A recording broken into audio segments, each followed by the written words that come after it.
All right, hi, and welcome back. So today we're going to talk briefly about systemic racism and what systemic racism is.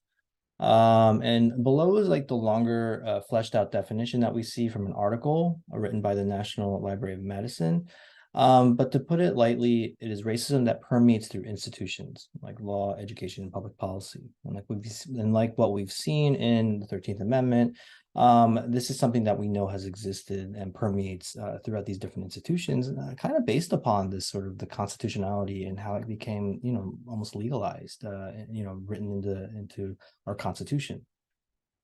So it exists sometimes without knowing it is being implemented or existing, and it's intergenerational, right? And it's rooted in the abolishment of slavery.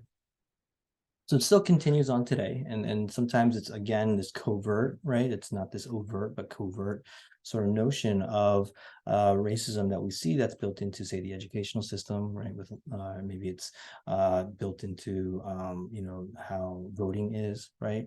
And it's also built into sort of larger sort of systems of even the private sector as well.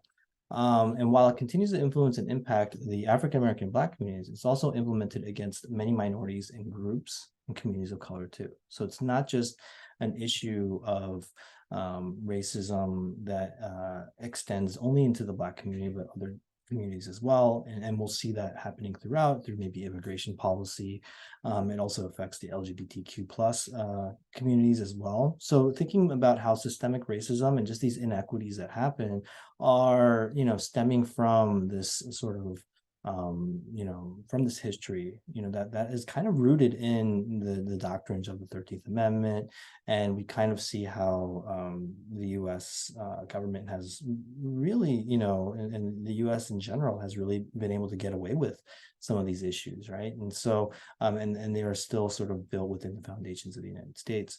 So take a minute to read through this longer definition, read through some of the articles for this week, and this should really help enlighten us with what it really means to be in a system that sort of permeates systemic racism.